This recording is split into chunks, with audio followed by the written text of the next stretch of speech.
Welcome, and thanks for joining us. My guest today is Bill Harrod. He's the federal CTO at Ivanti. Bill, thanks so much for joining us. Thanks very much. Nice to be here, Scott.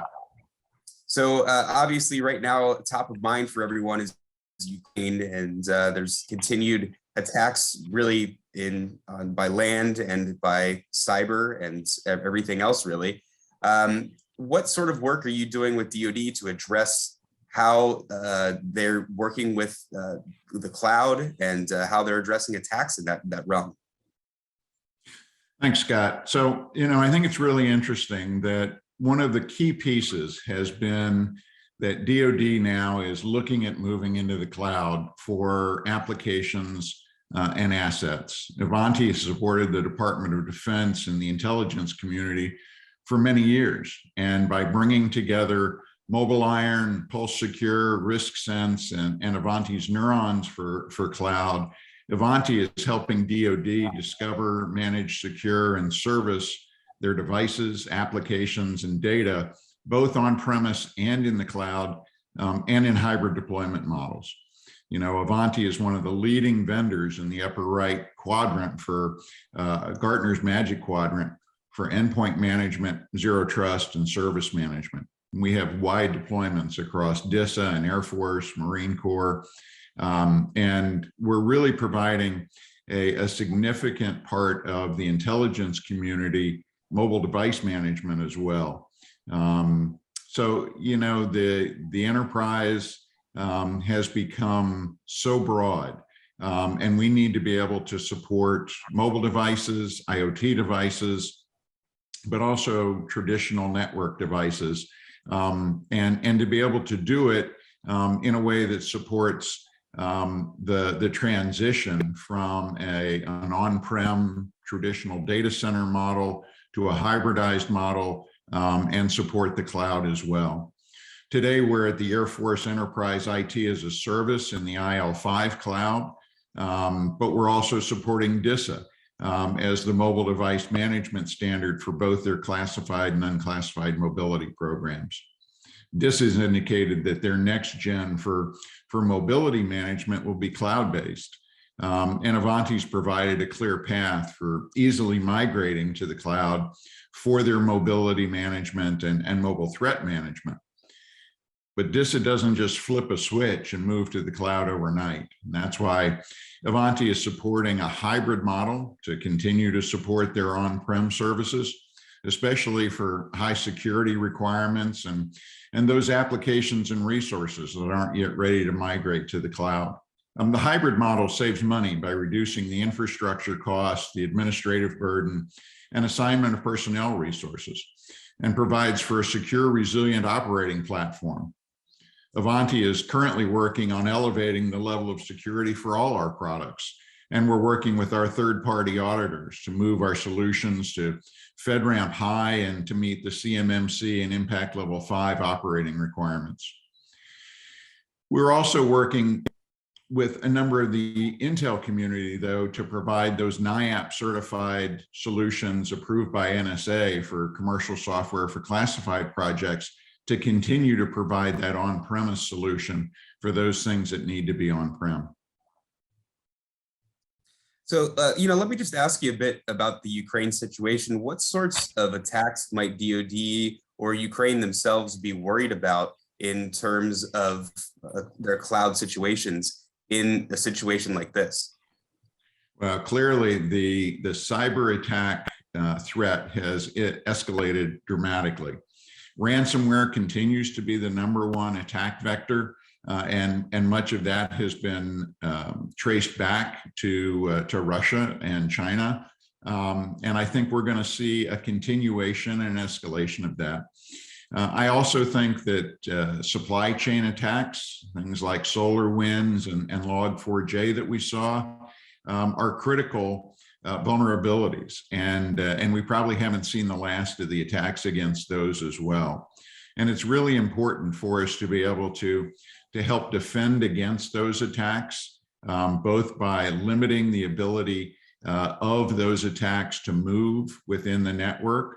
So it comes back to the zero trust architecture, being able to prevent east-west movement, to prevent anomalous behavior by applications. So only things that are approved should be able to call home or call out of the network, and to strongly enforce privilege access management and authentication and authorization access controls, and narrowly focused access zones for all software to run in.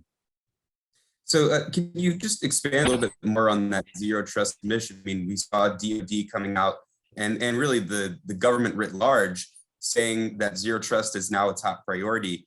So, how are you working with that zero trust mission? How can other companies do that? And what do agencies need to be doing to ensure that they're following what DoD and the White House are putting out? Right, Scott. As a result of many of the traditional network security perimeter controls are obsolete at best or have limited effectiveness. Today, the DoD workforce works any time of the day or night from anywhere on nearly any device. Transaction and data move across the internet to cloud-based applications and accessing data and solutions on the DoD enterprise network as well. So the enterprise network traditionally made trust assumptions based on the user's authentication, and there were few, if any, controls that prevented that kind of east-west movement. The zero trust framework really relies on no assumption or inheritance of trust, and enforcing those fine-grained access controls and narrowly defined zones of access. The zero trust policy relies on those enforcement points and creating that micro segmentation of the DoD network, both in the cloud and on-prem, and requiring authorization and access control decisions to validate the boundary crossing or access to any new resource or application or potentially any new transaction or workload. The DoD is included in President Biden's executive order 14028. And part of that is how do we enhance those controls to be able to meet the mandate and to be able to adopt that zero trust framework. DoD and DISA have developed the 7 pillars model for a zero trust architecture. But it really is around identifying, securing, and managing the users, the devices, the network applications, the data, and all of the workloads that go across it. And we're aligning our capabilities to those pillars of trust. We've just completed a white paper that has some use cases that outline how we do some of that. There isn't any vendor that has a single solution or a silver bullet, but there certainly are some ways to be able to identify where the gaps are and to begin filling those gaps to help enhance our zero trust resiliency. When it comes to protecting supply chain, especially within software, there's been talk of, having basically a bill of what's inside your software, what vendors you've talked to, like sort of this receipt. Is that a good idea at this point? Should DoD start thinking about that? Well, that certainly is a part of it, Scott. I think there are 3 critical areas in which Ivanti helps DoD combat supply chain attacks. We've seen SolarWinds and Log4j, but the supply chain resiliency is also included in the executive order. So I think we really need to focus on discovery and asset inventory, on that zero trust enforcement of microsegmentation and anomalous behavior, and then that software bill of materials.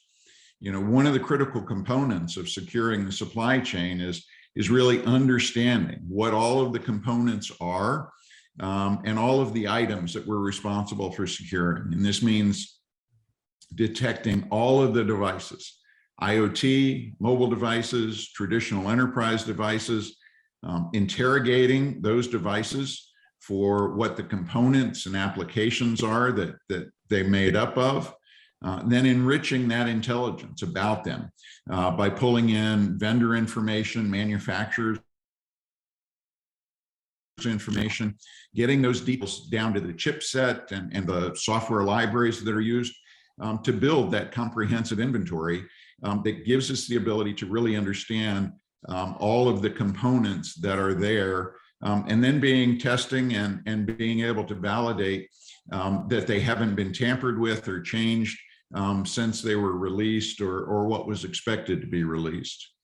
And then I think the next step brings us back to that zero trust architecture, enforcing authentication and authorization and that micro segmentation of narrow zones of access. And that authentication and authorization includes non-person entities, what we call NPE.